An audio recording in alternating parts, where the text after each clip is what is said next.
rekam diskusi dalam benak pikiran apa segala itu.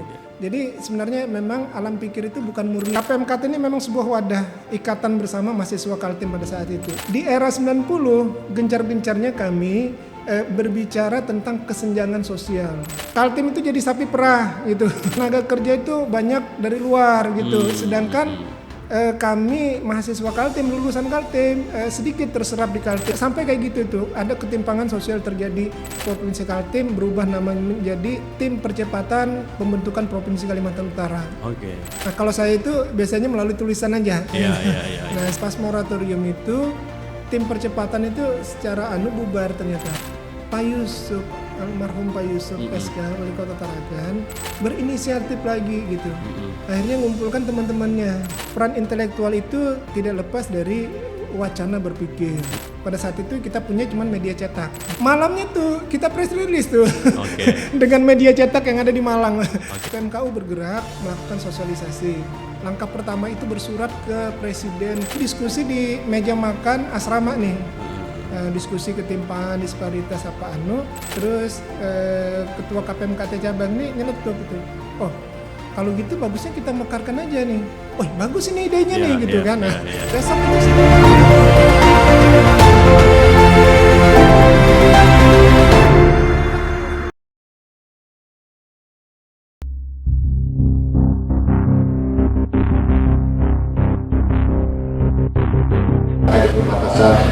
sangat. Saya Dr. Haji Masuk Kesehatan Wali.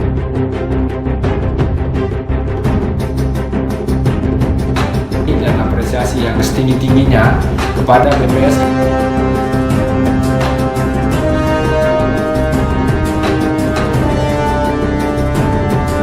Yang kami hormati, data yang disampaikan 2000 ini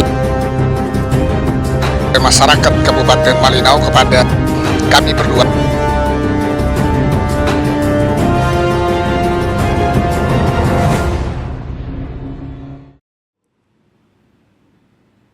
Selamat siang pemirsa Borneo TV, Anda menyaksikan Politrik episode ketiga. Hari ini kita akan membongkar sejarah pembentukan Kalimantan Utara bersama salah satu mahasiswa yang pada saat itu menjadi promotor terbentuknya Kalimantan Utara. Bang Ismit Madok, selamat siang Bang. Selamat siang. Terima kasih. Assalamualaikum warahmatullahi wabarakatuh. Waalaikumsalam. Terima kasih sudah. Pemirsa Borneo TV. Terima kasih sudah hadir Bang di studio Borneo TV, sudah mau diskusi sama kita di podcast ini. Di tengah kesibukan mengajar, karena Bang Ismit juga merupakan pemirsa Borneo TV salah satu akademisi di Fakultas Teknik Universitas Borneo Tarakan, Bang Ismit ya. Betul. Kita straight to the point, tapi sebelum kita straight to the point pembahasan terkait pembentukan Kalimantan Utara zaman itu, kita mau mengingat-ingat kembali bahwa memang otonomi daerah itu di Indonesia tujuannya adalah untuk meningkatkan pelayanan kesejahteraan masyarakat. Akses yang lebih mudah, lebih dekat, kemudian mengembangkan kehidupan demokrasi serta mendorong keadilan dan pemerataan di setiap daerah. Saat itu mungkin Kalimantan Utara masih bergabung di Kalimantan Timur pada saat itu, dan seiring berjalannya waktu kemudian Kabupaten Bulungan dimekarkan menjadi beberapa wilayah otonom baru, yaitu Kabupaten Nunukan yang mungkin saat itu masih ngikut sama Kabupaten Nunukan. Tapi jauh sebelum itu sebenarnya Bang Ismit, siapa sebenarnya Bang Ismit nih? Kok bisa jadi pelopor, jadi tokoh, jadi mahasiswa yang saat itu mendorong pembentukan wilayah Kalimantan Utara, Bang Ismit? Silakan. Baik. Terima kasih. Salam untuk pemirsa Borneo TV dan host Bang Nijam atas kesempatan yang diberikan ke kami. Ini untuk yang kedua kali loh ya. Ya betul, untuk yang kedua kali sudah hadir pada diskusi. saat itu di Morning Show. Morning Show pada saat itu mungkin hadir sebagai dosen. Akademisi. Hari ini juga sebagai akademisi, tapi kita konsentrasinya ke pembentukan Kalimantan Utara. Baik. Ya. Jadi saya kalau secara pribadi memang kan punya pengalaman masa kecil itu di Nunukan dan Tarakan gitu. Jadi memang lah ya dulu lahir di Banjar, tapi sejak usia 5 tahun ketika almarhum bapak itu sudah pensiun, Oke. orang tua ibu tuh di Tarakan. Oke. Ceritanya akhirnya tahun 79 itu datanglah kami pulang ke Tarakan setelah pensiun di Banjarmasin pada saat itu. Nah, mulailah kelas 1 SD itu hidup di Tarakan sampai kelas 3 pertengahan nanti pindah ke Nunukan. Oke. Nah, Nunukan tuh sampai kelas 1 SMP. Oke. Habis itu kembali lagi ke Tarakan, SMP dan SMA. Nah, selanjutnya melanjutkan kuliah. Oke. Kuliah di Malang pada Oke. saat itu. Nah, pada saat di Malang itu gitu ya. Fase tahun 90-an itu pergolakan ideologi itu sebenarnya kencang itu. Oke. Khususnya mahasiswa Kaltim. Oke. Nah, gitu. Apalagi mahasiswa Kaltim itu didukung oleh pemerintah Kaltim dengan berdirinya asrama-asrama mahasiswa Kaltim. Baik itu di Malang, di Jogja, di Bandung gitu ya. Terdiskreditkanlah mahasiswa Kaltim asal utara ini tadi ya. Nanti di situ muncul memang nilai kritis itu sudah terbangun pada tahun 90 ya. Saya kan 91 tuh ke Malang itu. 91 sudah mulai kuliah ya Bang Mulai Ismit kuliah ya. di Malang itu. Nah, nanti representasi pergerakan itu lahir dari penguatan ada sebuah wadah yang namanya KPMKT. Kerukunan Keluarga Pelajar Mahasiswa Kalimantan Timur. Oke. Nah, pada saat itu sudah berdiri lama. Jadi di akhir 50 itu sudah ada sejenis ikatan pelajar mahasiswa. Nah, nanti 60-an itu berubah menjadi keluarga pelajar itu. Setelah itu, pasca itu.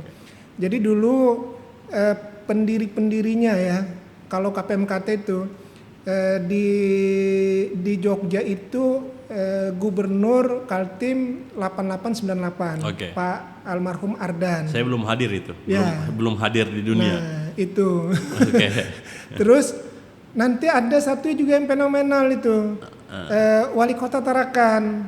Oke. Wali Kota Tarakan Dr. Yusuf SK almarhum. Oke. Nah, beliau itu pendiri KPMKT di Makassar. Oke. Salah satu pendiri KPMKT di Makassar gitu. Sampai menjadi ketua KPMKT cabang Makassar pada saat itu. Makassar, Nah, oke. itu memang fenomenal. Artinya apa ya? KPMKT ini memang sebuah wadah ikatan bersama mahasiswa Kaltim pada saat itu. Nah, di era 90 gencar-gencarnya kami berbicara tentang kesenjangan sosial. Oke, antara wilayah timur dan wilayah utara. Bukan, belum ini.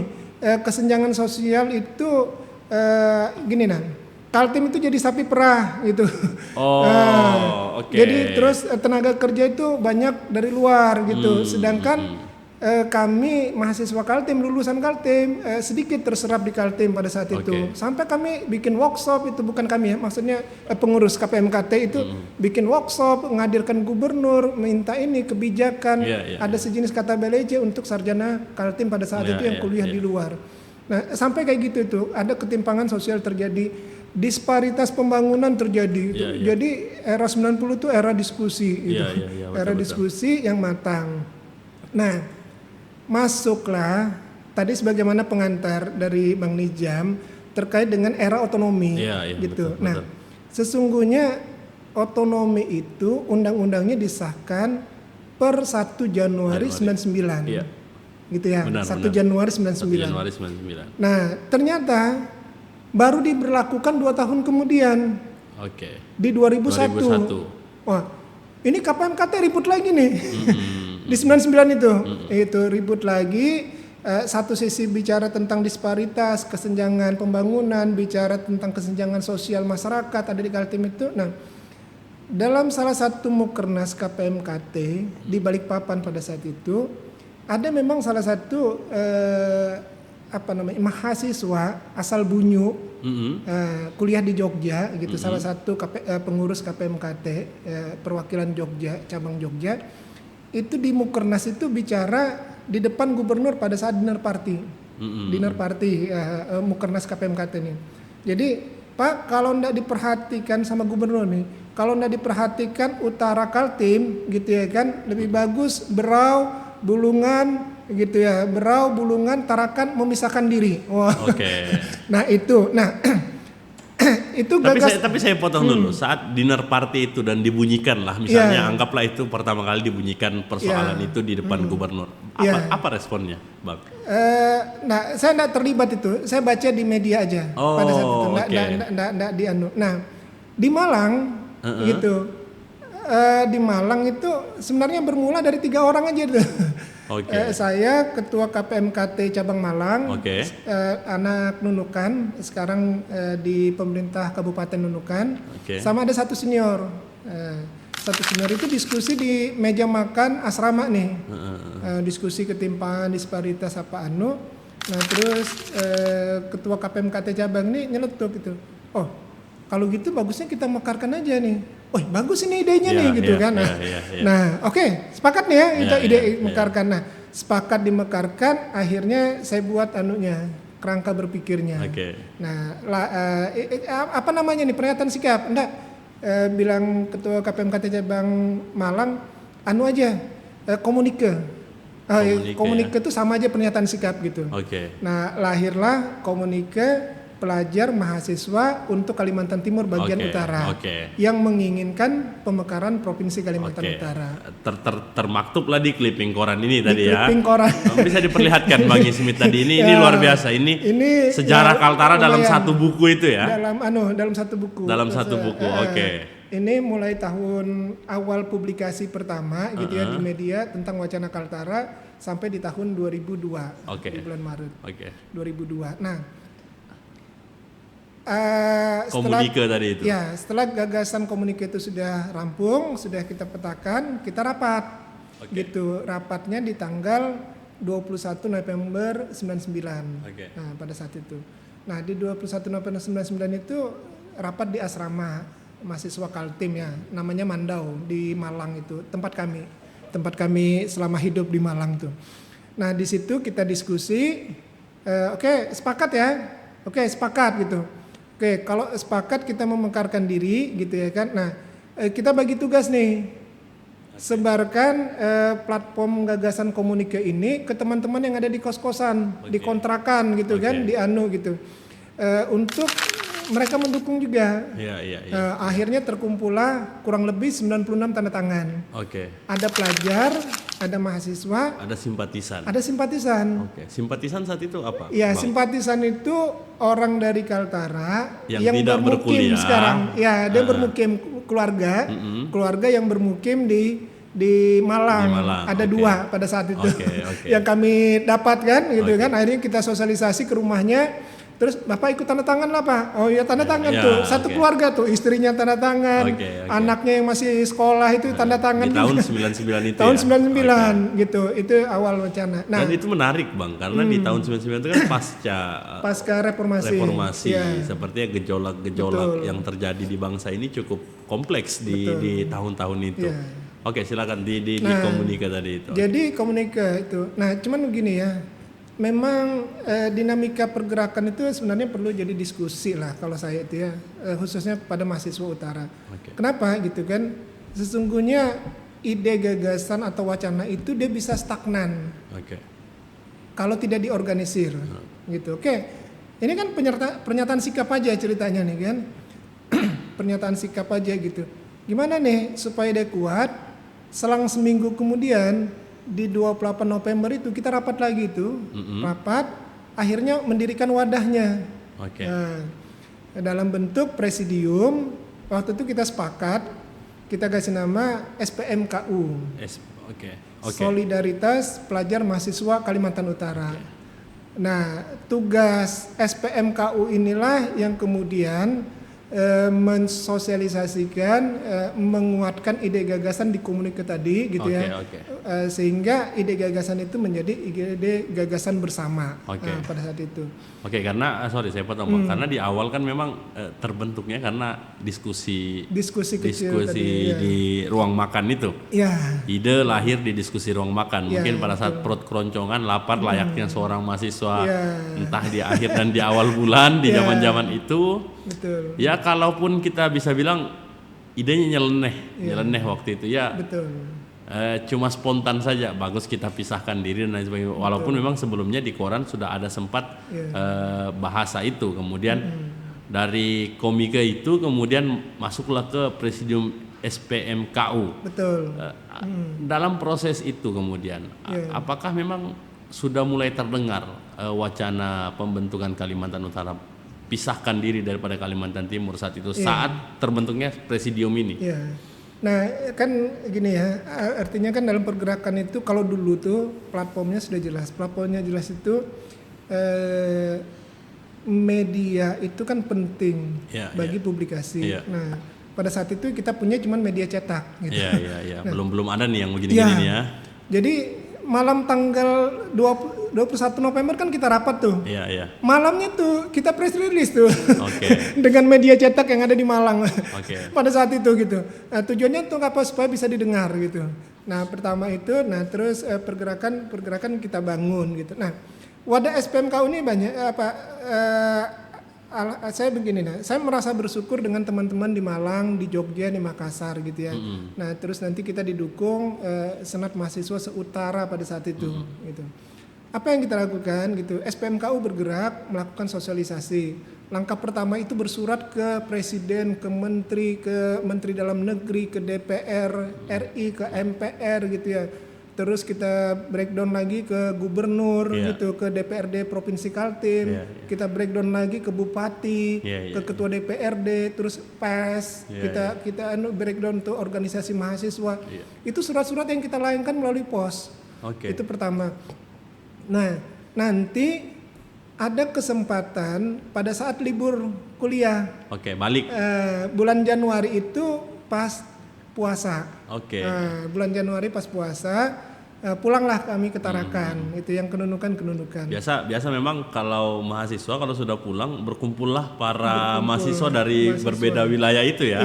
Biasa jadi ajang buat berdiskursus itu karena saya sendiri rasakan Bang, saya ini kan pemuda aslinya Sebatik. Kalau sudah libur kuliah di Sebatik itu semua jenis mahasiswa sudah ada, dari Makassar, entah dari Samarinda, entah dari Jogja dan lain sebagainya, sudah berkumpul bertukar ide dan gagasan itu. Di Januari itu. Salah satu mimbar akademik kami, Bang Nizam, itu kapal Kerinci dan kapal Tidar. Jadi kan itu kan dari Surabaya itu. Benar. Dari Surabaya itu dari mahasiswa Malang, mahasiswa Surabaya gitu, yang dari Jogja gitu, dari Solo, dari Semarang, satu kapal naik itu. Lewat Tarakan waktu itu berarti masih Tarakan. Lewat Tarakan Kerinci dulu. Saya tuh eranya Kerinci, nanti di pertengahan tuh baru Tidar. Nanti besok itu singgah ke Makassar. Nah, anak-anak Tarakan Nunukan tuh masuk lagi. Makassar naik Jadi mimbar itu. Kapal lah yang menjadi saksi. Mungkin Tidar sudah tidak beroperasi sekarang ya, Bang Ismit. Sudah kan? Sudah tidak beroperasi.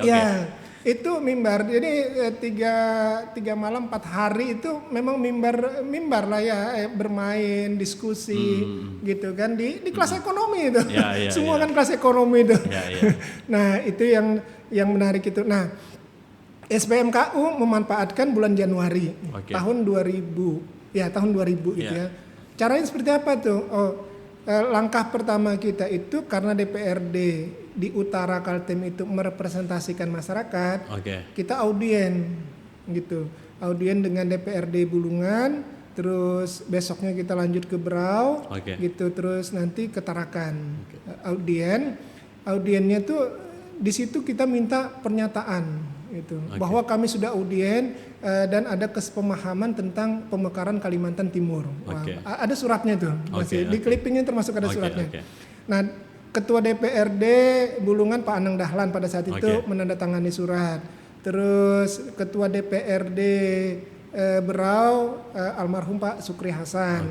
Ketua DPRD Tarakan Pak Haji Udin Hyanggyo tahun 2000 itu mereka tanda tangan. Nah, nanti kan pemekaran Bulungan itu Malinau dan Nunukan itu di 99. Benar. Nah, lahirlah pejabat sementara itu. Pejabat sementara. Nah, kita lakukan sosialisasi. Nah, komitmennya sama pemerintah pemekaran Kabupaten Malinau Nunukan itu bahwa platform komunike ini tadi, keinginan kami ini bisa diteruskan ke DPRD terbentuk di Nunukan dan Malinau. Nah, nanti yang di Malinau itu ditandatangani asisten 2, yang di Nunukan itu ditandatangani Sekda Pak Budiman Arifin pada saat itu. Nah, 5 surat ini kita sosialisasikan. Kita pakai trik apa? Telepon media. Oke. Nah, telepon media dulu ada tuh salah satu media mingguan Oke. yang ada di Tarakan itu, dan intent dia melakukan melakukan pemberitaan itu. Main telepon aja berita Iya, itu. iya, iya. Bang, ini sudah kami dapat surat dari DPRD, 3 DPRD, Oke. dapat surat gitu kan. Mereka setuju. Terus Kabupaten Pemekaran setuju, mereka akan meneruskan gagasan itu. Nah, di blow up lah di media Oke. mingguan itu, di blow up. Akhirnya masyarakat tambah tahu gitu. Nah, nanti di bulan April ada pernyataan sikap kepala daerah di Balikpapan, pas mereka ada acara di Balikpapan. Oke, semua kepala daerah asal Kaltara. Dan Wilayah DPRD. utara dan Wilayah DPRD. utara, Oke, ya. oke. Itu mereka menyatakan mendukung wacana dari mahasiswa utara Oke. di bulan April tahun 2000. Oke. Nah, jadi sosialisasi, tapi rentang 2001 itu pro kontra gitu. Pro kontranya besar. Nah, tapi saya bersyukur dengan teman-temannya, khususnya teman-teman di Malang itu dengan antusias terus gitu ya. Artinya kita selalu diskusi, diskusi terus akhirnya sama-sama bekerja gitu, membangun tuh lahirlah 2 pertemuan besar. Oke. Gitu. Jadi bukan hanya sosialisasi, bukan hanya surat aja gitu, tapi sosialisasi itu Bang Ninjam, kita tuh pakai peri loh. Iya. Dari Malang pakai bis ke Surabaya ke Banjar itu pakai peri. Ada asrama mahasiswa Kaltim di Banjar, Oke. Banjarmasin gitu ya. Terus nanti kita lewat darat pakai bis ke Samarinda, ketemu DPRD perwakilan utara. Oke. Itu ada 7 ke 9. Oke. Salah satunya tuh Pak Abdul Jalil Patah yang sering kita datangi. Oke. Nah, nanti dari Samarinda pakai bis lagi ke Berau. Oh, iya, Sosialisasi lagi Berau. Itu enggak sekali tuh. Sampai ke Bulungan, sampai ke Tarakan. Dan itu enggak sekali. Dan itu tidak dibiayai. Hah? Tidak dibiayai. Iya, itulah yang menariknya tuh. Nanti ketemu di Samarinda sama pejabat, dia Oke. kasih bantuan. Oh, Nanti ketemu oke. di Berau, ketua DPRD kasih bantuan. Oke, Kayak oke. gitu-gitu. Untuk biaya-biaya perjalanan itu kita dapat support juga. Akhirnya gejolak muncul di 2001 tadi ya. Di 2000 tuh kan ini kan sosialisasi ya. Ya, 2000 itu sudah 2000, mulai. 2001 tuh sudah gejolak gitu. Nah, tapi karena antusias teman-teman SPMKU Malang khususnya, akhirnya membentuk panitia melaksanakan dialog interaktif Oke. di Malang pada tanggal 28 Oktober tahun 2000. Oke. Nah, siapa narasumbernya? Narasumbernya ini narasumber dan pembandingnya. Jadi ada narasumber, ada pembanding. Karena banyak pada saat itu. Jadi ada satu, ternyata kami ini punya link gitu ya. Staf ahli otonomi daerah, Depdagri dulu namanya, Depdagri, Departemen Dalam oke. Negeri Otonomi Daerah itu mantan Bupati Kutai. Oh. Tapi lebih bagusnya lagi, dia orang Bulungan. Oke.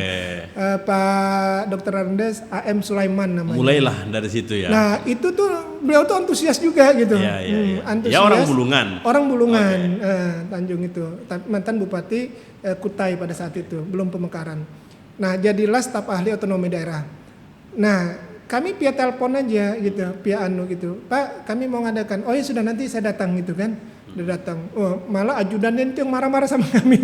Kenapa main telepon-telepon aja, enggak besuran, enggak gitu kan, datanya apa segala ngurus itu. Nah, itu yang bisa dibilang keynote speaker-nya lah di acara dialog interaktif. Nah, terus kedua DPRD perwakilan Kaltim wilayah utara. Dulu ini kan Dapil 7 kalau nggak salah tuh di Kaltim itu. Nah, itu ada 9, itu diwakilkan ke Pak Abdul Jalil Patah. Itu. Nah, terus Wali Kota Tarakan dan Ketua DPRD. Saat itu siapa Pak? Pak Yusuf, Ketua DPRD Udin Yanggio. Pak Yusuf SK. Almarhum Yusuf SK. Iya, Pak Yusuf SK. Nah, 4 sudah ya. Oke. Terus Ketua DPRD dan Bupati Bulungan. Oke. Ada 6 itu. Pak Anang Dahlan bupatinya, Pak almarhum Jenderal Abidin Shah itu ketua DPRD. Oke. Nah, terus Berau juga ada 2, bupati sama ketua DPRD. Ada 8 keynote speaker. Ketua DPRD-nya Pak Haji Sukri Hasan almarhum, sama Pak siapa nih namanya? lupa bupatinya nih. Nah, terlupa saya nih. Ya, 8 itulah 8 dari ya. oke. Nah, terus Nunukan dah hadir, PLT dulu Oke. namanya tuh. Tapi yang hadir itu PLT Malinau, Pak Asmuni Ali. Oke. Nah, terus ditambah satu pimpinan redaksi media mingguan Tarakan tadi. Oke. Nah, karena beliau juga itu bagian dari organ KPMKT pada saat itu dan oke. antusias juga, dan salah satu ide gagasan itu dari beliau juga tentang Kaltara. Oke, dari 10 narasumber yang ada kemudian, dari 10 narasumber yang dihadirkan. Satu Kurang lebih 10 ya, kurang lebih 10 memang. 10 Satunya moderator. Oke. Moderator itu dosen Fisipol Universitas Muhammadiyah Malang. Oke. Siapa dia? Anak Nunukan. Oke.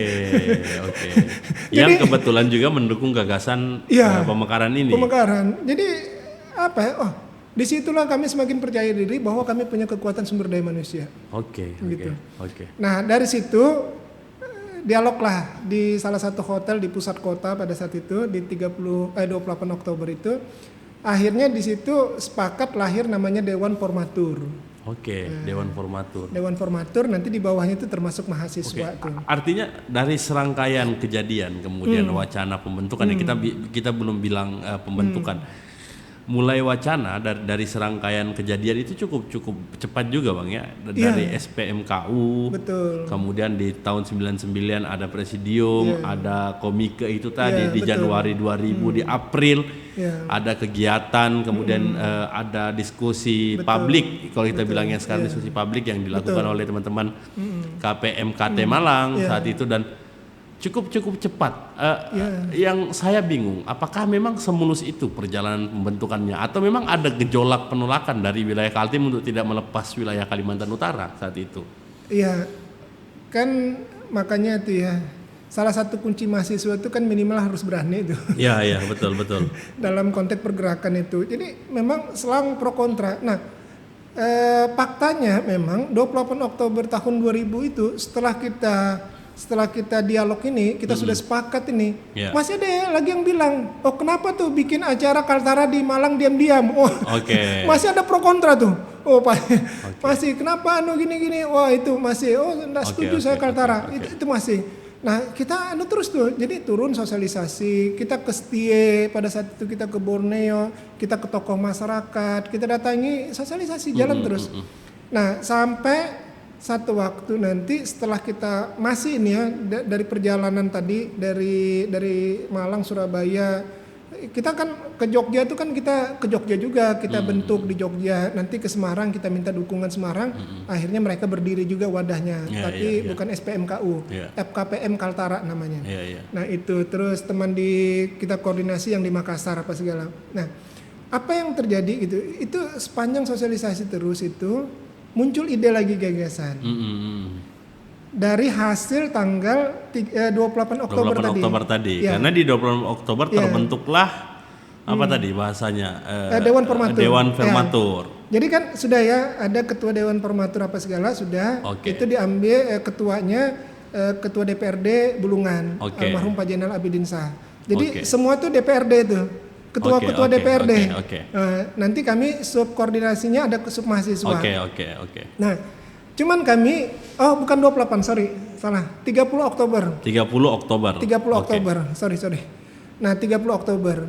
Nah, setelah acara, yang itu perwakilan mahasiswanya dari mana? Dari Malang, Malang sendiri sebagai tuan rumah, dari Jogja, dari Semarang, dan dari Makassar. Nah, semua ini nginap di Asrama Mandau, di home base-nya kami ini. Nah, di Asrama Mandau.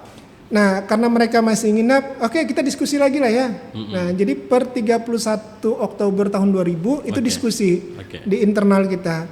Nah, tugas dari hasil dari diskusi itu ada dua. Ada dua.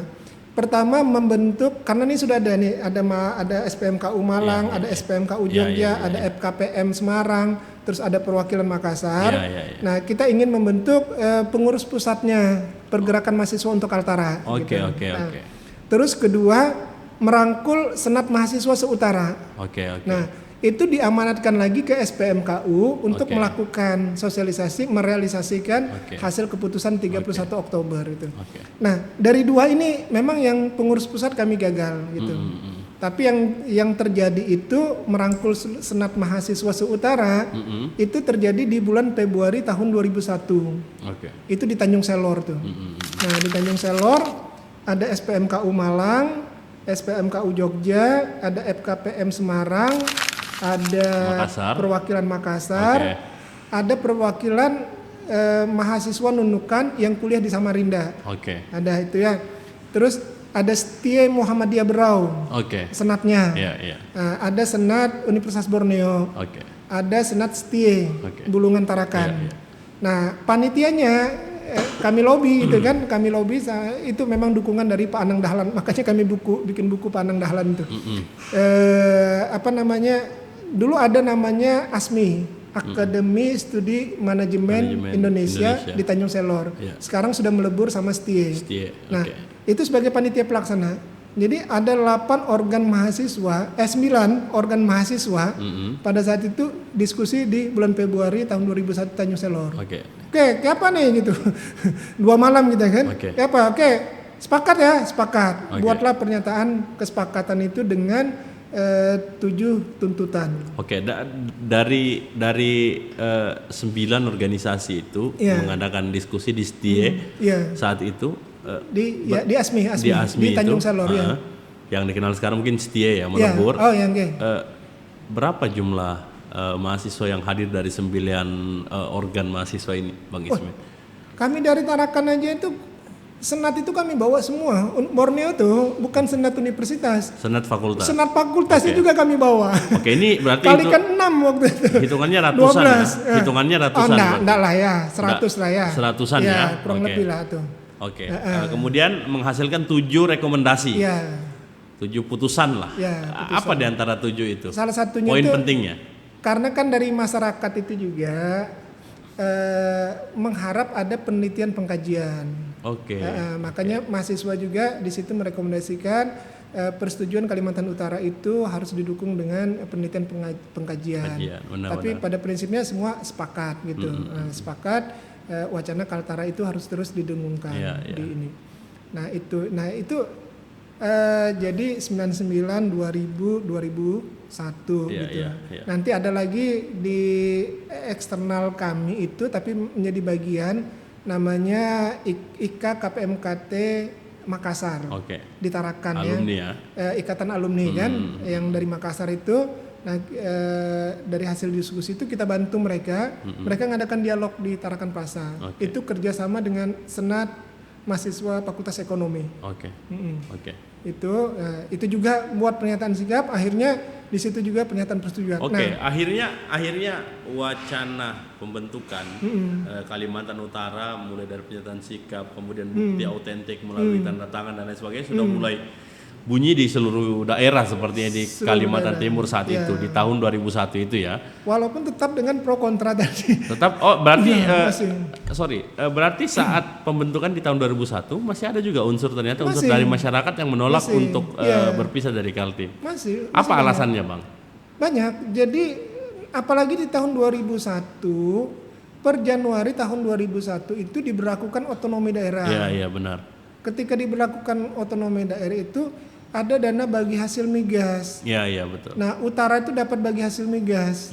Nunukan dapat, Malinau dapat, Tarakan dapat. Dan mungkin Berau namanya cukup dapat. besar saat Ya, itu. terus Bulungan juga dapat gitu.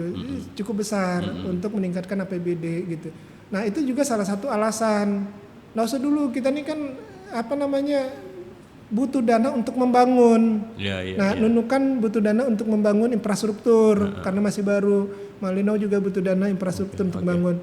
Pada saat itu masih antusias. Nah, cuman bagusnya ini ya dalam konteks berwacana itu mulai tahun 2001 itu pemuda KNPI masuk.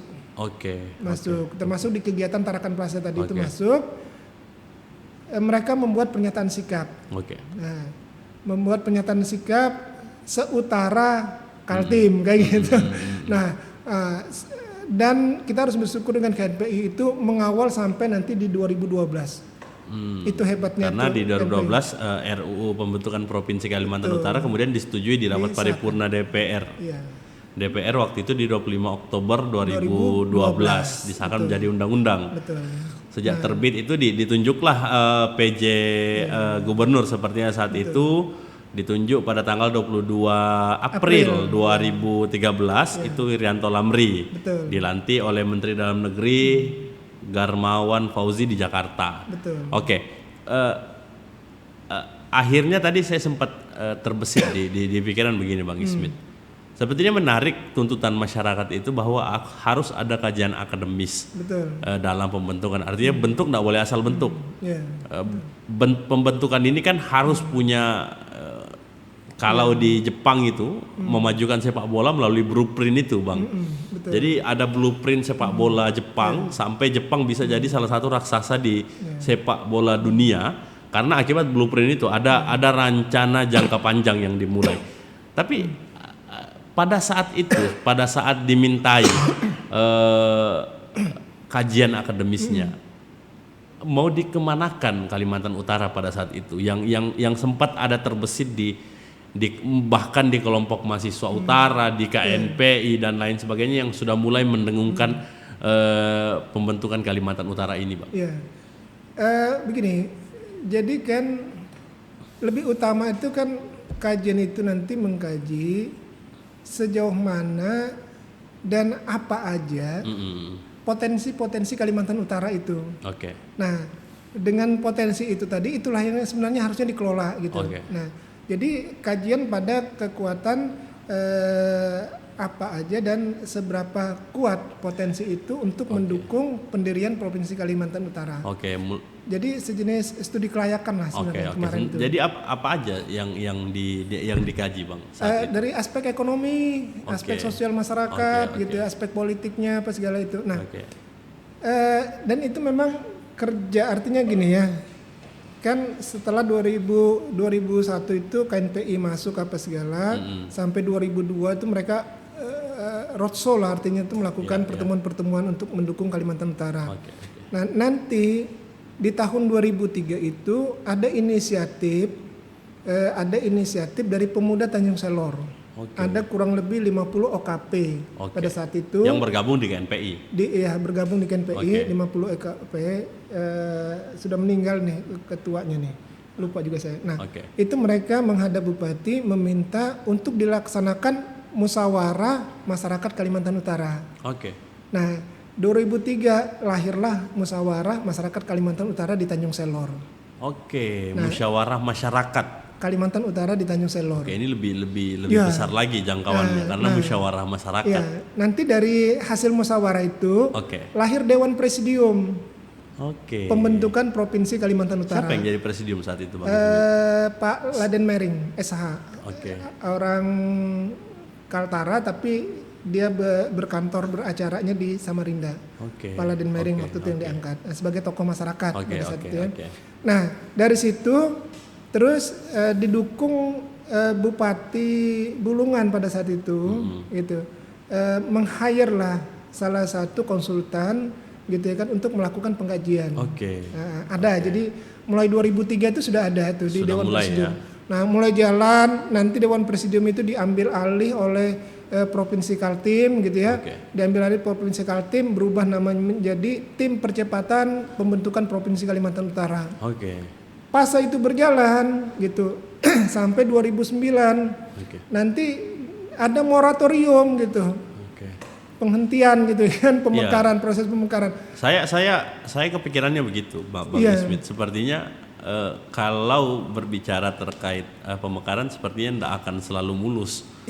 Karena saya termasuk orang yang pernah terlibat dalam wacana pembentukan Sebatik menjadi kota waktu itu, dan sampai hari ini tidak terrealisasi. Karena pikiran kita menjadi daerah otonomi kan butuh anggaran yang super besar, butuh kekuatan daya dukung yang cukup kuat juga untuk mendorong ini. Dan saya pikir Kaltara sekalipun tidak akan mulus-mulus saja dalam wacana pembentukannya. Dan kapan titik terlemah sampai sepertinya masyarakat sudah hopeless, sepertinya kita tidak akan pernah pisah dari Kaltim. Ada enggak, Bang, titik itu? menurut Abang? Kalau ya itu kita nih kan artinya kan gini ya, secara majemuk masyarakat kita itu juga jadi menarik gitu. Gini, baik itu para pejuang dari orang tua, senior apa segala pemuda KNPI gitu kan. Nah kalau itu kan ikut terus tuh menapaki proses gitu ya. Nah terus inisiatif tuh pasti muncul tuh, Ya, betul, gitu. Inisiatif pasti muncul gitu. Nah kalau saya itu biasanya melalui tulisan aja. Iya. Nah setelah memang selayaknya seorang akademis ya. sudah ngajar apa segala itu saya mulai tulisan.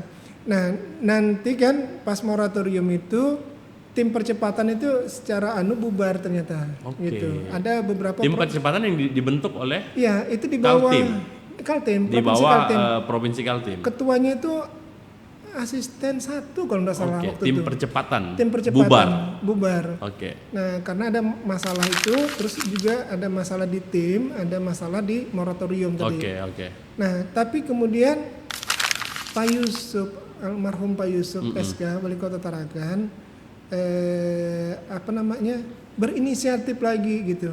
Akhirnya ngumpulkan teman-temannya. Iya. Ada Pak Soehartono Sucipto, ada Pak Filipus Jaeng almarhum sudah dua-duanya. Iya. Nanti sama Pak Jalil Patah, segala itu ya. Ngumpul sama-sama. Terus atas inisiatif Pak Jalil pada saat itu kan pernah juga kongres yang namanya Masyarakat Kaltara Bersatu. Oke, sudah. Kalau gitu wadahnya kita pakai ini aja ya. Masyarakat Kaltara Bersatu. MKB. Gitu. Oke, sudah sepakat ya. Pilih ketuanya. Ketuanya Pak Dr. Yusuf SK. Nah, MKB lah yang mengakhiri perjuangan itu. Mulai 2009 sampai 2012 disahkannya undang-undang. Sekalipun memang pada saat itu muatan politisnya cukup kuat. Gimana politisnya? Dalam mendukung pembentukan ini daya politisnya lebih kuat. Iya. Kan karena sepertinya dalam kalau kita berbicara terkait otonomi tidak boleh lepas juga dari hal politik. Lobby melobi kemudian kan, di DPR. Ya, dua aja gongnya di Indonesia nih sebenarnya. Iya. Kalau enggak dengan kekerasan, dengan kekuatan lobby. Iya. Kalau orang enggak punya tidak kekuatan ada lobby. berpikir secara rasional. Jarang kita akan menemukan itu gitu. Nah, tapi MKB itu dengan didukung penelitian yang banyak, sampai mereka ke Badan Intelijen, sampai ke mereka Angkatan Laut untuk peta apa segala geografi itu, melihat nilai strategisnya, melihat ancaman internasionalnya gitu ya kan, sehingga Kaltara ini penting gitu. Justru benar-benar ini menjadi gong terakhir ya, MKB ini gong terakhir ya. Itu proposal kajian itu dibawa tuh pakai troli ke DPRD itu. Pada saat untuk meyakinkan DPRD supaya membentuk Kalimantan Utara. Sampai bawa pakai troli itu untuk kajian-kajian itu. Cukup menarik di kajian-kajian akademis. Saya penasaran melihat kajian akademis apa yang kemudian hasil rekomendasi pada saat pembentukan dan meyakinkan saat itu. Sehingga pembentukan Provinsi Kalimantan Utara ini dari RUU menjadi undang-undang di tahun 2012 itu. Tapi Bang Ismit begini, kalau Bang Ismit sendiri sebagai seorang akademis lah yang kemudian yang menggaungkan mungkin wacana pembentukan Kalimantan Utara, mahasiswa asal Kaltim wilayah utara yang tadi Bang Ismit sudah cerita. Yang ada di kepala Bang Ismit saat itu, idealnya Kalimantan Utara itu seperti apa sebenarnya? Kan gini, itu makanya sebenarnya gagasan itu kadang saya berpikir gini ya, manusia itu tidak pernah dia menciptakan ide gitu, karena tugas mencipta itu cuma Allah aja. Jadi dia hanya mengembangkan dari gagasan-gagasan. Benar. Akhirnya dia memunculkan novelty itu, keterbaruan dari sebuah gagasan. Nah itu turunan tuh pasti terjadi. Nah gini, kalau kami itu secara kolektif di Komunika itu ada 3 alasan mendasar. Pertama, luas wilayah. Gitu ya. Luas wilayah itu ternyata Kaltim itu 1,5 kali Pulau Jawa plus Madura. Luas wilayah ya 1,5 kali Pulau Jawa plus Madura. Itu pertama. Tapi setelah di breakdown nanti nih, Bang Nizam, setelah di breakdown, apa yang terjadi? Kaltara sekarang ini luasnya seprovinsi Jawa Barat dan Jawa Tengah. Silakan cek Oke. luas. Oke, lebih luas ya. Masih besar lagi gitu. Nah, pertanyaannya luasnya seluas 2 provinsi dengan kurang lebih hampir 100 loh. Iya. Kabupaten kota di Jabar dan Jabar. Jateng. Sementara kita cuma 5. Kita cuma 5 itu. Oke. Makanya sekarang ini masih wait and see, nunggu. Memang ada political will, kekuatan dari masyarakat Iya, itu iya. untuk 5 pemekaran wilayah kita nih. Oke. Apa aja tuh? Di Kabupaten Bulungan ada Kota Tanjung Selor. Iya, betul. Itu masih wait and see itu. Iya.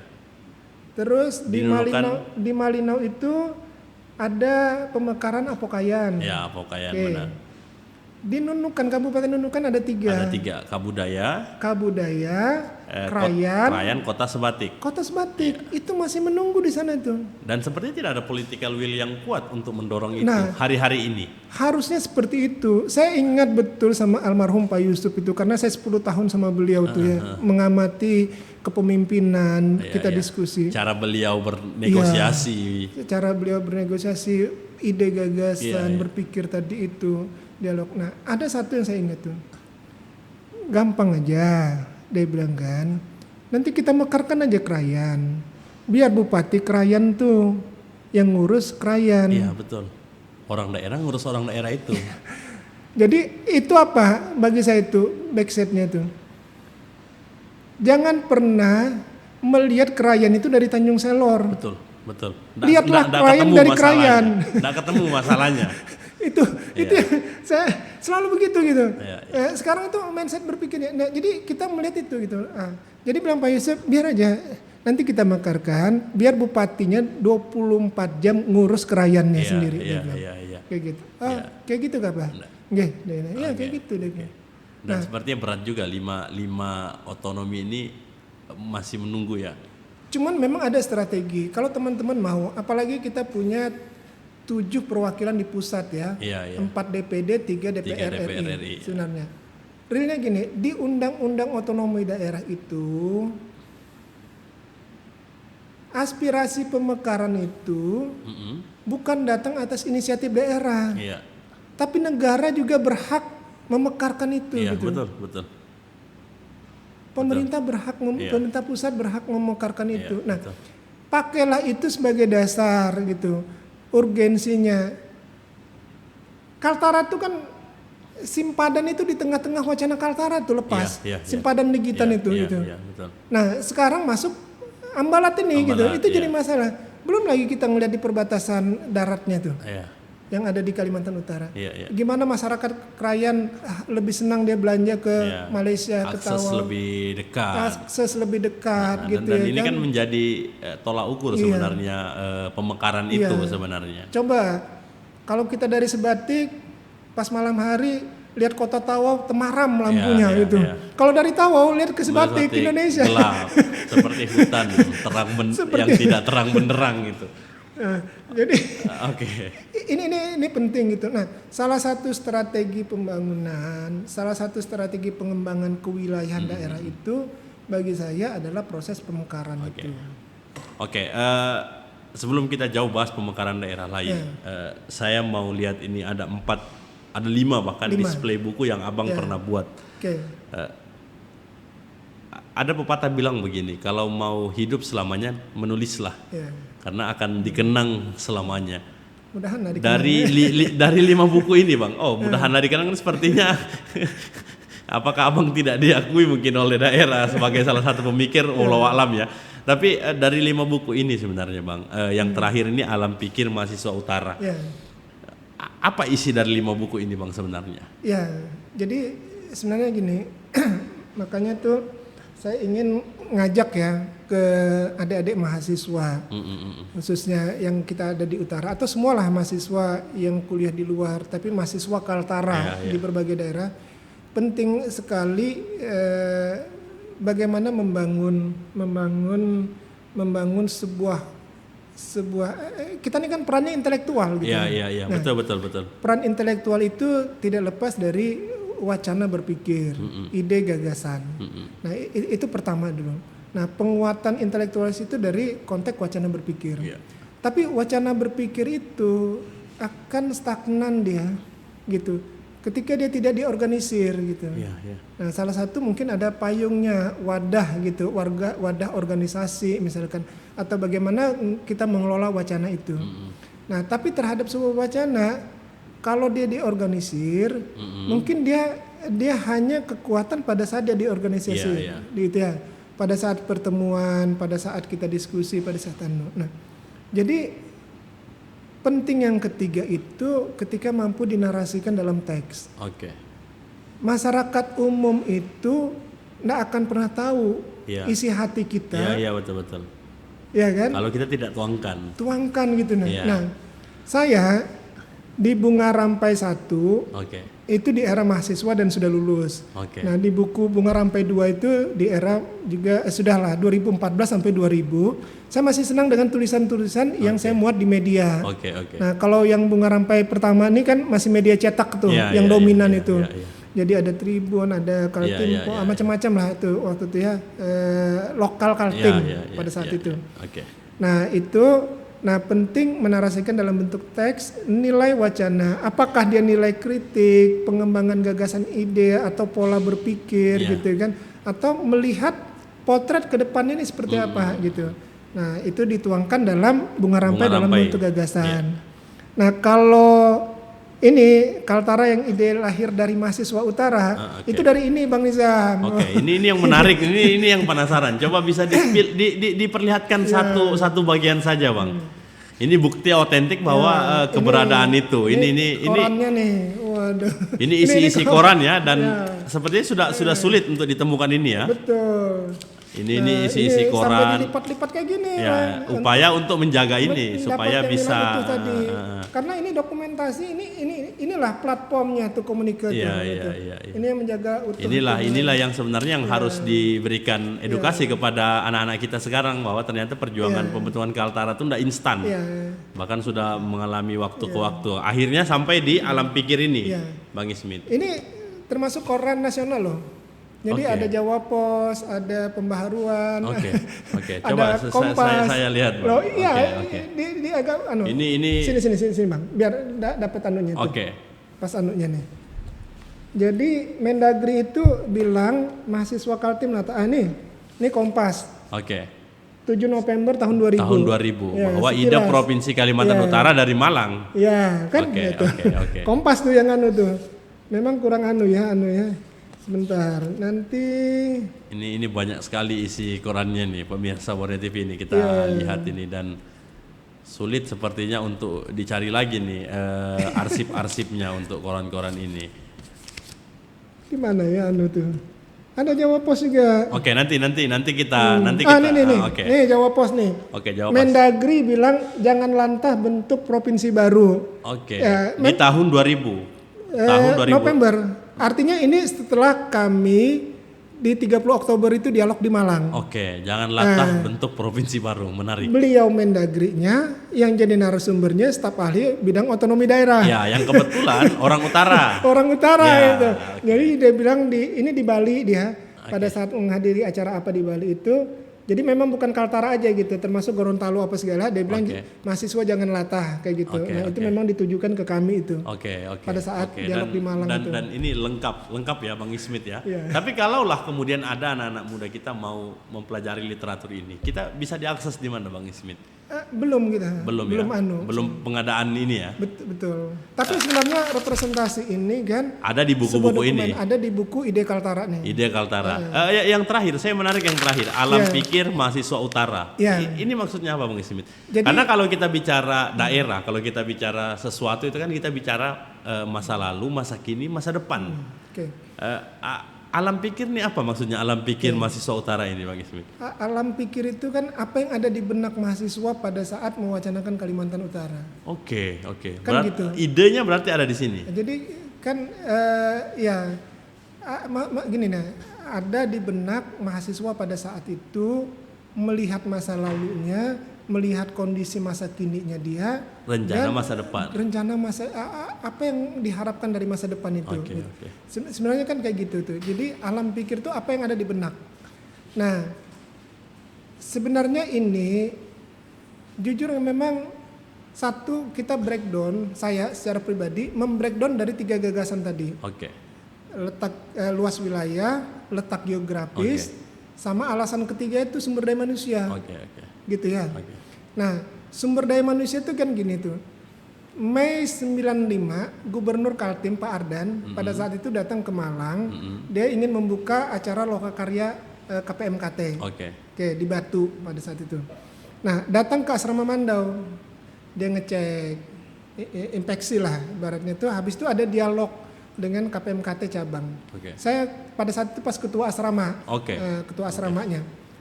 Jadi Kas bilang Pak Gubernur nih, Kas, ada berapa mahasiswa Kaltim di Malang nih? Ya kita bilang dia betul enggak, datanya juga saya enggak tahu ya. Tapi dia bilang ada 6.000 Pak. Gubernur itu, oh banyak juga ya mahasiswa Kaltim ya gitu kan, tahun 95 gitu. Oke lah, tahun 95 kita berpikir realistis aja lah. Iya. Ada 50 mahasiswa utara di Malang Iya. kuliah. Iya. Nah, anak utara kuliah di Malang. Iya. Ada 10 di Surabaya, Iya. ada 50 di Jogja, Iya. ada 30 di Bandung, ada 10 di Jakarta, Iya. ada 50 di Jogja, ada 20 di Semarang, ada 10 di Solo, ada 50 di Makassar. Kalian sudah tersebar. Tahun 95 gitu. Iya. Berarti kan banyak sumber daya manusia. Iya. Itu pertama. Nah, faktanya menarik tuh apa gitu? Ada dulu senior kami di asrama itu dosen loh di Brawijaya. Iya. Dan setelah wacana Kaltara ini jadi, ada alumni Mandau ini anak Tarakan juga sekarang jadi dosen di Fakultas Hukum Brawijaya. Oke. Itu belum tuh. Ada tadi kita anak Nunukan dosen di Visipol Muhammadiyah Malang. Nah, itu belum lagi tadi kita punya itu kan Pak A.M. Sulaiman itu bupati dia di Kutai. Jadi staf ahli otonomi daerah di Dagri. Nah, secara kualitas bahwa sumber daya manusia itu kita sudah siap. Nah, tinggal saya tuh selalu jujur aja gini. Seleksilah kami, ambillah yang terbaik dari mahasiswa ini, sarjana ini gitu kan. Ya, benar. Untuk membangun negeri ini gitu. Iya. Membangun wilayah kami. Membangun wilayah kami gitu. Seleksilah kami, ambil yang terbaiknya gitu. Kalaupun menurut kalian kami tidak layak, ya sudah jangan gunakan kami kan begitu. Oke. Kan masuk dari 100 enggak ada yang pintar gitu kan. Betul. Ada yang kuliah di UGM. Betul. Zaman itu lagi ya. Zaman itu lagi okay. gitu kan. Nah, Nah, itu satu. Terus kedua, saya tuh orang yang selalu merekam diskusi dalam benak pikiran apa segala itu. Jadi sebenarnya memang alam pikir itu bukan murni ide saya gitu. Saya membreakdown dari gagasan Komunike Kaltara ini dan dalam konteks diskusi gitu. Tapi ada beberapa parameter yang menjadi dasar. Nah, apa sih alam pikir itu? Ya potensi yang dimiliki Kaltara gitu. Iya. Nah, apa aja potensi ini? Nah, mahasiswa sekarang harus mengawal menjaga potensi itu. Iya, betul. Oke, sumber daya akan bisa habis, akan terkuras dalam 10 tahun gitu ya kan. Terus untuk generasi masa depan kayak apa gitu. Bagaimana? Oh iya, kita lihat peta potensi lainnya seperti apa. Nah, potensi-potensi yang kemudian bisa kita kembangkan dalam gagasan. Nah, itu satu. Tapi begini, yang menjadi dasar Bang Hizam di alam pikir ini bahwa sesungguhnya potensi itu ada yang tactable, ada intactable. Tactable itu dalam bahasa ekonominya itu berwujud. Ada barangnya tuh. Betul. Oh, ada ikannya nih di perikanannya gitu kan. Ada batu baranya nih, ada gasnya nih gitu kan. Nah, itu berwujud. Tapi ada yang tidak berwujud. Gitu. Nanti direpresentasikan baru dia berwujud. Apa? Budaya. Benar. Nah, budaya itu sebenarnya sektor kedua setelah senjata loh. Dalam menggali potensinya. Nah, budaya itu pertama. Terus ada lagi yang memang tidak berwujud gitu. Apa yang tidak berwujud? Kami itu besar karena komunitas. Jadi pada saat 90 itu sudah mulai itu. Yang mahasiswa utara Kaltim ngumpul sama mahasiswa utara Kaltim. Bahkan tahun 80 sudah itu. Yang mahasiswa selatan Kaltim ngumpul sama mahasiswa selatan Kaltim. Jadi mau cari kos-kosannya, mau cari asramanya, mau cari kontrakannya gitu ya kan. Sesuai daerah, sesuai wilayah ya. Sesuai dengan. Jadi utara, selatan, Kaltim itu sudah identik. Iya. Nah, kami punya kekuatan itu gitu. Kalau bilang orang apa? Dari mana ya? Dari Tanjung Selor. Oh, saudara sudah tuh. Ya, utara. Dari mana? Dari Nunukan. Oh, saudara sudah tuh. Betul, kalau betul. ketemu di Jawa tuh. Iya. Nah, itu yang harusnya bagi kami dikelola lagi kembali gitu. Dikelola. Karena cita-cita pembentukan sudah sampai. Iya. Kita sudah benar-benar menjadi Betul. provinsi baru. Provinsi baru. Provinsi sendiri. Dengan iya kan? identitasnya Dengan dia. identitas sendiri misalnya. tinggal Budaya yang kuat iya. juga di Kaltara Tinggal ini. bagaimana dia menggali Dan mempertahankan. mempertahankan Oke. itu gitu. Oke. Terima kasih Bang Ismit sudah diskusi sama kita. Sebenarnya banyak hal yang ingin kita diskusikan, Oh, iya, tapi nanti siap. mungkin kita sharing lebih banyak hal lagi Iya. tentang masa depan. Untuk mendapatkan buku Bang Ismit nanti mungkin bisa dikomunikasikan langsung via Facebook atau via apapun nanti. siap. Nanti kita cantumkan juga pembeliannya bisa diakses melalui apa. Untuk seluruh mahasiswa anak-anak muda kita di Kalimantan Utara biar bisa tahu paham tentang apa yang sudah diwacanakan di Kalimantan Utara. Sekali lagi terima kasih Bang Ismit sudah mau berdiskusi bersama kita di Borneo TV di Politik episode 4. Terima kasih juga pemirsa Borneo TV Anda telah menyaksikan podcast yang sederhana ini. Kita sudah diskusi banyak, cukup banyak, bahkan harapannya adalah apa yang dicita-citakan oleh para pendiri kita di zaman dulu untuk Kalimantan Utara bisa kita lestarikan, bisa kita terus kembangkan. Saya Nizam dan seluruh kru yang bertugas pamit undur diri. Assalamualaikum warahmatullahi wabarakatuh. Waalaikumsalam warahmatullahi wabarakatuh. Siap.